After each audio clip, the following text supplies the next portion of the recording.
नमस्कार दोस्तों, आपका मेरे चैनल पर स्वागत है। आज हम जानेंगे माता पार्वती ने अपने पति और पुत्र को श्राप क्यों दिया।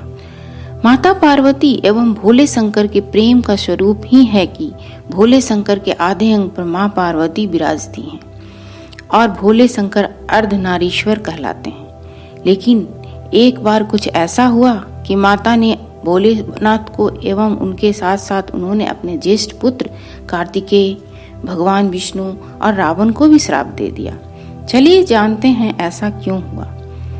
पौराणिक कथा के अनुसार एक बार भगवान शंकर को चौसर खेलने की इच्छा हुई। उनको माता पार्वती के साथ खेलने की अभिलाषा हुई और उन्होंने माता से अपनी अभिलाषा बताई।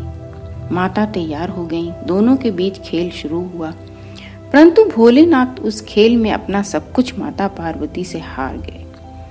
हारने के बाद भोलेनाथ ने पत्ते से बने वस्त्र का धारण किया और गंगा तट पर चले गए। यह बात जब कार्तिकेय को पता चली तो वह माता पार्वती के पास गए और भोलेनाथ की समस्त वस्तु को वापस मांगी। तब माता ने कहा कि खेल में हारी वस्तुएं खेल में ही जीत कर प्राप्त कर सकते हो। कार्तिकेय खेल के लिए तैयार हो गए। उसके बाद खेल शुरू हुआ और इस बार माता खेल में हार गईं। कार्तिकेय भोलेनाथ का समस्त सामान लेकर गंगा तट पर उन्हें देने चले गए। इधर पार्वती जी चिंतित थी कि खेल में जीता सारा सामान भी गया एवं पति भी दूर हो गए। माता ने अपना दुख अपने प्रिय पुत्र गणेश को बताई। माँ की पीड़ा सुन रहे गणेश जी उसका समाधान सोचा और तुरंत स्वयं खेल खेलने भोलेनाथ के पास चले गए। इस बार भोलेनाथ जी के साथ गणेश जी खेल रहे थे। इसमें गणेश जी जीत गए और उन्होंने अपनी जीत का समाचार माता को सुनाया। इस पर पार्वती बोली कि गणेश, तुम्हें तो अपने पिता को साथ में लाना चाहिए था। तब गणेश जी को एहसास हुआ कि हाँ, उन्हें तो पिताजी को वापस बुलाकर लाना चाहिए था। इसके बाद गणेश जी फिर भोलेनाथ की खोज में निकल पड़े।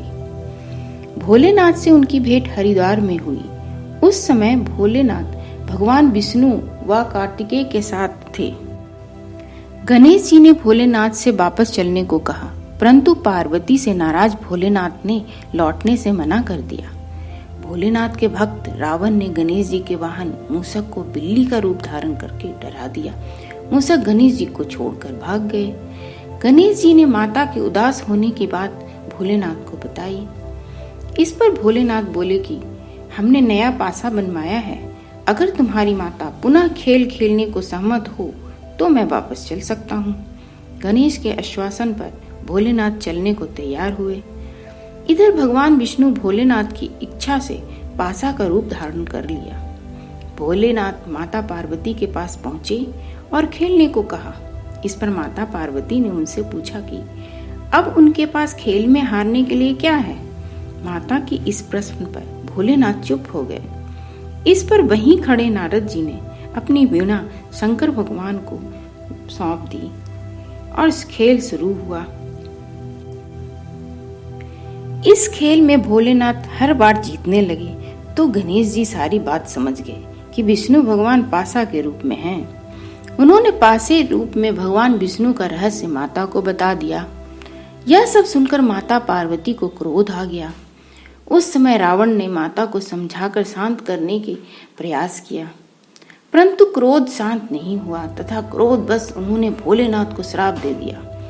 कथा के अनुसार माता ने भोलेनाथ को श्राप दिया कि भोलेनाथ के सिर पर सदैव गंगा की धारा का बोझ रहेगा। इसके बाद भगवान विष्णु को श्राप दिया कि रावण जो तुम्हारे हर खेल में साथ दे रहा है, यही एक दिन तुम्हारा शत्रु बनेगा।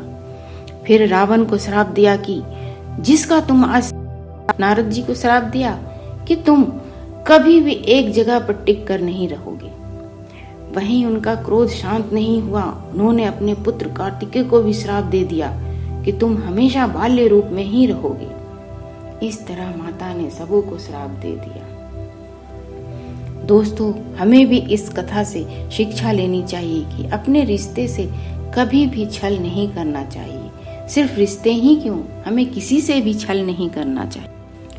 हो सकता है जिस समय हम छल कर रहे हों उस समय उसे पता न चले, परंतु सच्चाई कभी न कभी प्रदर्शित हो ही रह जाती है। उस समय जो छले जाने वाले की आह निकलेगी, वह आह हमें बर्बाद भी कर सकती है। अतः हमें हमेशा सच्चाई के पथ पर ही चलना चाहिए। ये थी माता पार्वती एवं उनके श्राप की कथा। आशा करती हूँ आप लोगों को कथा के साथ इसका मोरल भी पसंद आया होगा। धन्यवाद।